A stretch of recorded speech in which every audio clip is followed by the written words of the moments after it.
Hello guys, in this video we are going to learn about many concept of physiology। इस series में हम आज से physiology start करने वाले हैं और ऐसे ही वीडियोस के लिए आप लाइक कीजिए, शेयर कीजिए, सब्सक्राइब कीजिए और कमेंट करना मत भूलना, ठीक है। और आज हम होम्योस्टैसिस के बारे में पढ़ने वाले हैं कि ये होम्योस्टैसिस होता क्या है, उसके कितने टाइप्स होते हैं, उसे कौन कंट्रोल करता है और किस तरह ये कंट्रोल किया जाता है बॉडी में, ठीक है।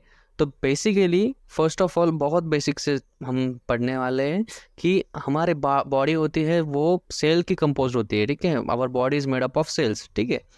तो इस सेल में बहुत से ऑर्गेनल्स होते हैं, ठीक है। और इसी ऑर्गेनल्स के अंदर एक इंटरनल इन्वायरमेंट बनता है और इसी इंटरनल इन्वायरमेंट को नियरली कांस्टेंट करने का काम करना उसे होम्योस्टैसिस कहते हैं, ठीक है।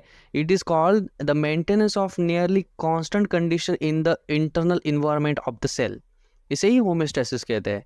अब ये होम्योस्टैसिस है, होम्योस्टैसिस हमारे बॉडी में हो रहा है तो उसे कंट्रोल करने के लिए भी कुछ होना चाहिए ना, इसीलिए कंट्रोल सिस्टम हमारे बॉडी में होता है, ठीक है, जो हमारे होम्योस्टैसिस के प्रोसेस को कंट्रोल करता है। अभी ये कंट्रोल सिस्टम होता है, उसके दो टाइप होते हैं, ठीक है। एक फीडबैक होता है और एक फीड फॉरवर्ड होता है। अभी ये फीडबैक क्या होता है? फीडबैक का मतलब बहुत इजी है कि जो आउटपुट होता है वो फीडबैक देगा इनपुट्स को। अभी इसे ही एग्जांपल से समझते हैं कि अगर ए स्टिमुलेट करता है बी को और बी स्टिमुलेट करता है सी को, तो इस डेफिनेशन में या इस सीक्वेंस में सी हमारा हो गया आउटपुट और ए एंड बी हो गया हमारा इनपुट्स। तो सी क्या करेगा? फीडबैक देगा ए को या बी को, और बी क्या करेगा? और सी प्रोड्यूस करेगा, और यही साइकिल होती है। इसे ही हमें फीडबैक मैकेनिज्म कहते हैं। अब ये फीडबैक मैकेनिज्म के फिर दो टाइप होते हैं, एक तो पॉजिटिव फीडबैक मैकेनिज्म, ये तो नहीं तो एक नेगेटिव फीडबैक मैकेनिज्म। अब ये पॉजिटिव में क्या होगा? इस पॉजिटिव में क्या होगा? जो आउटपुट होगा वो स्टिमुलेटरी होगा। स्टिमुलेटरी मतलब प्लस चार्ज, प्लस चार्ज मतलब क्या करेगा? वो एक चीज़ को और बढ़ाएगा, क्या डिस्टेबलाइज करेगा। पॉजिटिव फीडबैक मोस्टली क्या करता है कि सिस्टम को डिस्टेबलाइज करता है, इसीलिए इस पॉजिटिव फीडबैक सिस्टम को विशियस साइकिल भी कहते हैं। अभी इसी एग्जांपल से देखिए कि अगर दो फ्रेंड है और दो फ्रेंड में अच्छा चलता है, बट एक एक फ्रेंड ने एक दिन क्या किया कि दूसरे फ्रेंड को गाली दे दी। गाली मतलब हो गया पॉजिटिव फीडबैक सिस्टम, ठीक है। एक पॉजिटिव स्टिमुलस दे दिया कि यार गाली दे दी इसने मेरे को, तो उसके वजह से क्या हुआ? उन दोनों में बहस होना स्टार्ट हो गई और वो बहस बढ़ती गई बढ़ती गई बढ़ती गई। इसी को कहते हैं पॉजिटिव फीडबैक मैकेनिज्म, ओके। तो चलिए अभी हम देखते हैं कि पॉजिटिव फीडबैक सिस्टम के एग्जांपल्स क्या होता है। हमें ये तो पता चल गया कि पॉजिटिव फीडबैक सिस्टम क्या करता है, एम्पलीफाई करता है रिस्पांस को और बढ़ाता है, बहस कर देता है। एग्जांपल में हमने देखा कि कुछ चीज़ों को बढ़ा देना, उसको डिस्टेबलाइज कर देना। तो एक पहला एग्जांपल है कि uterine contraction during child birth. तो इसमें क्या होता है कि जब पार्चुरेशन का पीरियड आता है, ठीक है, एक वुमन का पार्चुरेशन पीरियड आता है, बेबी गेट्स पुश, मतलब बेबी जब सर्विस के यहाँ पुश होता है, वहाँ पे स्ट्रेच होता है, तो उसके वजह से वहाँ के जो यूटेरस के जो स्ट्रेच रिसेप्टर होते हैं वो क्या होते हैं? स्टिमुलेट होते हैं। और वो स्ट्रेच रिसेप्टर के स्टिमुलस की वजह से वहाँ के रिसेप्टर क्या करते हैं? एफरेंट सिग्नल्स कंट्रोल सिस्टम को भेजते हैं। अभी ये कंट्रोल सिस्टम क्या होता है? कंट्रोल सिस्टम होता है हमारा हाइपोथैलेमस, ठीक है। तो क्या करेंगे? स्ट्रेच रिसेप्टर क्या करेंगे? सिग्नल स्टिमुलेट करेंगे, वो कहाँ लेके जाएंगे? एफरेंट वे से कंट्रोल सिस्टम की तरफ, ठीक है। मतलब हाइपोथैलेमस के पास अभी सिग्नल जाएगा और हाइपोथैलेमस क्या करेगा? पोस्टीरियर पिट्यूटरी को स्टिमुलेट करेगा। पोस्टीरियर पिट्यूटरी को स्टिमुलेट करने से वहाँ पे एक हार्मोन बन जाता है, उसका नाम ही होता है कि ऑक्सीटोसिन।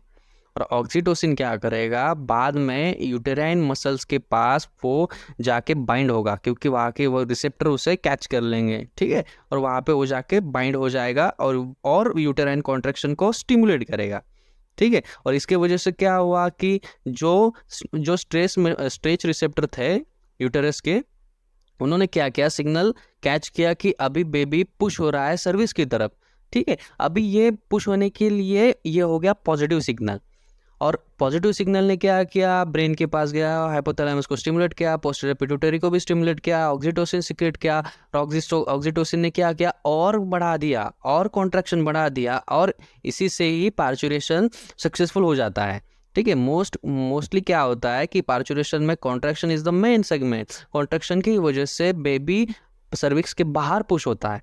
तो इसीलिए ऑक्सीटोसिन ने क्या किया कि वो यूटेराइन कॉन्ट्रैक्शन और बढ़ा दिया। इसे ही कहते हैं कि पॉजिटिव फीडबैक मैकेनिज्म। अभी सेकेंड एग्जाम्पल देखते हैं। सेकेंड एग्जाम्पल है लैक्टेशन। जब एक वुमन का पार्चुरेशन प्रोसेस हो जाता है, बेबी बाहर आ जाता है, तो वो क्या करता है कि ब्रेस्ट के एरियोलर रीजन को सक करने लग जाता है। इसी एरियोलर रीजन के सकिंग की वजह से एक एफरेंट सिग्नल सेंड हो जाता है हाइपोथैलेमस को, और ये सिग्नल होता है पॉजिटिव सिग्नल। और ये क्या करता है, हाइपोथैलेमस स्टिमुलेट करता है दो रीजन को, एक तो एंटीरियर पिट्यूटरी को स्टिमुलेट करता है और एक पोस्टीरियर पिट्यूटरी को स्टिमुलेट करता है। अभी ये एंटीरियर पिट्यूटरी को जब वो पॉजिटिव सिग्नल देता है या स्टिमुलेट करता है, उसके वजह से प्रोलैक्टिन ये हार्मोन सिक्रेट हो जाता है। और ये प्रोलैक्टिन हार्मोन क्या करता है, मिल्क प्रोडक्शन को इंक्रीज़ करता है। मोर और मोर मिल्क प्रोडक्शन को इंक्रीज़ करने का काम प्रोलैक्टिन करता है।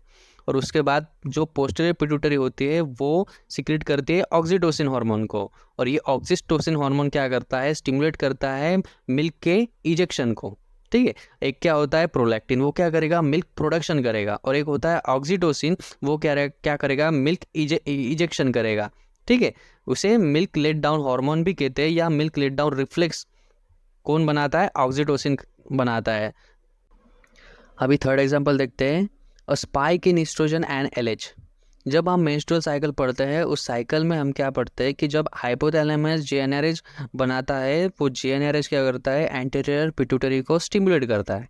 और एंटीरियर पिट्यूटरी क्या करेगा, पहले तो एफएसएच बनाएगा। एफएसएच कहाँ जाके गिरेगा, फॉलिकल्स के ऊपर गिरेगा। ठीक है, हम थीका एक्सटर्ना थीका इंटरना पढ़ते हैं ओवरी में, तो एफएसएच क्या करेगा, थीका एक्सटर्ना पे जाके गिरेगा, और उससे क्या होगा, ईस्ट्रोजन सिक्रीशन स्टार्ट होगा।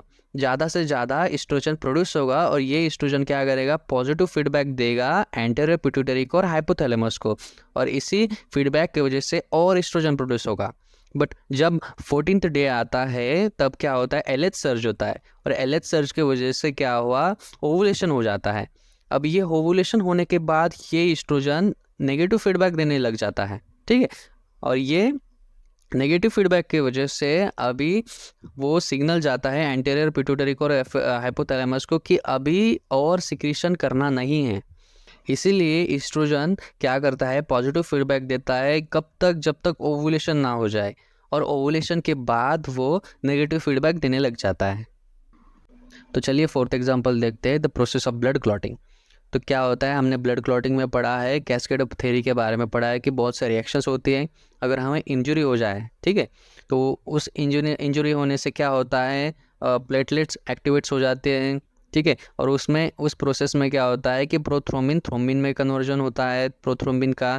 फिर वो थ्रोम्बिन क्या करता है, फाइब्रिनोजन को फाइब्रिन में कन्वर्ट करता है, और ये फाइब्रिन क्या करता है, हीलिंग स्टार्ट कर देता है। ये हमें बेसिक से मालूम है। बट जब थ्रोम्बिन बनता है, वो क्या करता है, पॉजिटिव फीडबैक देता है और एक्टिवेट करता है 5th फैक्टर को और 8th फैक्टर को, और वो 5th factor and 8th factor of clotting क्या करता है, अगेन एक्टिवेट करता है 10th फैक्टर को। और ये 10th फैक्टर मोर और मोर थ्रोम्बिन प्रोड्यूस करने के लिए स्टिमुलेट होता है, और ये ज़्यादा थ्रोम्बिन स्टिमुलेट करने से ज़्यादा फाइब्रिनोजन फाइब्रिन में कन्वर्ट होते हैं, और ज़्यादा से ज़्यादा जल्दी से जल्दी हीलिंग स्टार्ट हो जाती है। ओके, और ये होता है एक एग्जांपल है पॉजिटिव फीडबैक का। अभी 5th एग्जांपल देखते हैं, जनरेशन ऑफ नर्व इम्पल्स। अगर एक पोलराइज मेम्ब्रेन है, राइट, और ये पोलराइज मेम्ब्रेन में अगर सोडियम एंटर होने लग जाए तो वो बन जाती है डीपोलराइज्ड। ठीक है, पॉजिटिव चार्ज अंदर आ गया, वो डीपोलराइज हो गई। इसी डिपोलराइजेशन की वजह से वोल्टेज गेटेड सोडियम चैनल क्या होने लगते हैं, ओपन होने लगते हैं, कि अभी भाई सोडियम एंटर हो रहा है, अभी हमें हमारे गेट ओपन करने चाहिए। तो वोल्टेज गेटेड सोडियम चैनल क्या हो जाते हैं, सब ओपन हो जाते हैं। अभी रास्ता तो खुला है, तो रास्ता खुला होने से क्या हो जाता है, और सोडियम आ जाता है। तो बहुत सोडियम आने के वजह से मोर डिपोलराइजेशन हो गया। पहले तो नॉर्मल पोलराइज थी, थोड़ा सोडियम अंदर आ गया, थोड़ा होने से क्या हो गया, डीपोलराइज हो गया। उन्होंने फीडबैक दिया, ठीक है, कि फीडबैक होने से क्या हुआ कि वोल्टेज गेटेड सोडियम चैनल और ओपन हो गए, फिर और सोडियम आने लगे, और उसी वजह से और डिपोलराइजेशन हो गया। तो ये था हमारा positive feedback control system. Next video में हम नेगेटिव फीडबैक कंट्रोल सिस्टम पढ़ाएंगे और उसके एग्जांपल्स पढ़ेंगे। ठीक है, और ऐसे वीडियोस के लिए प्लीज़ सब्सक्राइब कीजिए।